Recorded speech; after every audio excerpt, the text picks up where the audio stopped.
అవన్నీ పూర్తి చేసే సమయాలు. రాబోయే రోజుల్లో ఆసరా ఉంటుంది. అన్ని డోక్రా రుణాలకి 4వ విడత పడిపోయి మాట ప్రకారం జగన్మోహన్ రెడ్డి గారు చేసినట్టు అవుతుంది. అదేవిధంగా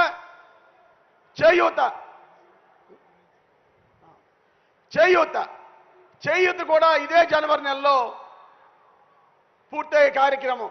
అన్నా మన ఆంధ్ర రాష్ట్రంలో మహిళలు ఎంత అదృష్టవంతులంటే జనవరి నెలలో మీరు ఇచ్చే డబ్బులో 70% మహిళలకు వెళ్ళే కార్యక్రమం అన్న ఈరోజు ఆడవాళ్ళందరి దీవెన, ఆడపడుచులందరి దీవెన మీకు ఉండాలన్నా. గతంలో 1000 రూపాయలు ఉండేది చంద్రబాబు నాయుడు హయాంలో 1000 రూపాయలు ఉండేది. జగనన్న పాదయాత్ర తిరుగుతున్నప్పుడు నన్ను గెలిపించండి, గెలిపిస్తే మీకు అందరు 2000 ఇస్తానని మాటిస్తే వెంటనే చంద్రబాబు నాయుడు రంగులు మార్చే చంద్రబాబు నాయుడు ఎలక్షన్ల ముందు 2000 రూపాయలు చేశాడు అందరికీ. జగన్ ఏమైనా తెలివి తక్కువాడా?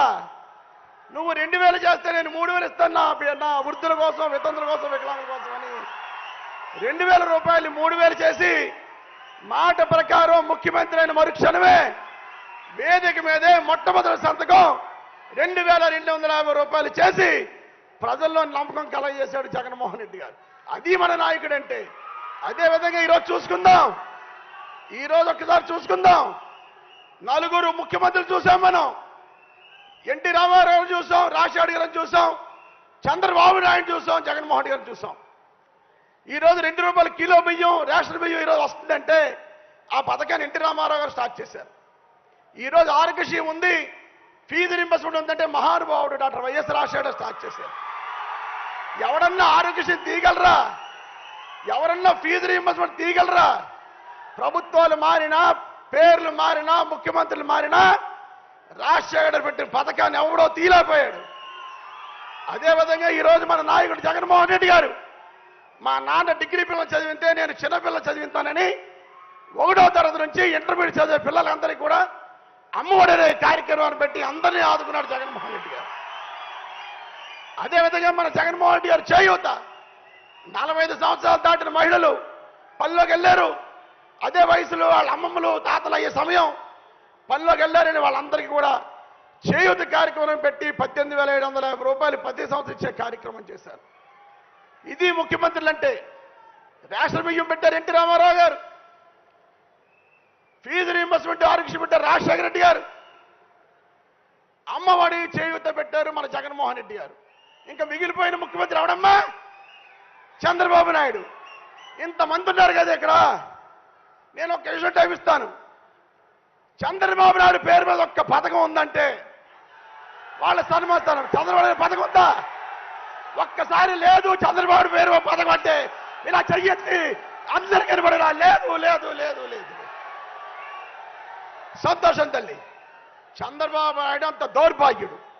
ప్రజల్ని మోసం చేసి అబద్ధాల హామీలు ఇచ్చి 2094లోనేమో మామనేని ఓడిచి 99లో ఏమో దొంగ పొత్తులు పెట్టుకుని 2014లో ఇదే పవన్ కళ్యాణ్ తోటి బీజేపీ తోటి దొంగ హామీలు ఇచ్చి అధికారంలోకి వచ్చి అందరినీ మోసం చేసి ఒక్క పథకం కూడా లేనివాడు చంద్రబాబు నాయుడు.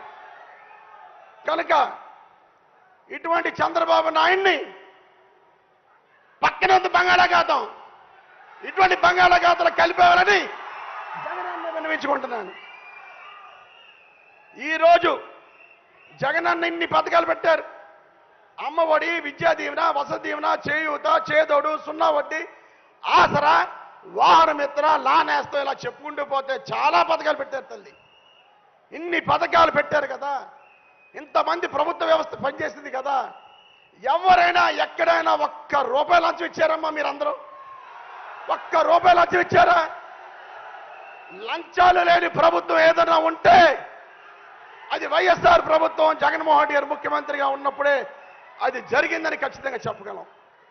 తెల్లారుజామున 5 గంటలు మీ ఇంటికి వచ్చి తలుపు కొట్టి పెన్షన్ ఇచ్చారు. పథకం ఏమైనా మీరు ఎవరైతే మీ ఇంటికి వచ్చి రాశారు. ఇంత మంచి ముఖ్యమంత్రి, వ్యవస్థను ఇంత బాగు చేసిన ముఖ్యమంత్రిని మనందరూ కూడా ఒకసారి కరతాళ ధ్వనులతో జేజేలు కొట్టాలని మనస్ఫూర్తిగా కోరుకుంటున్నాను. వాలంటీర్స్కి,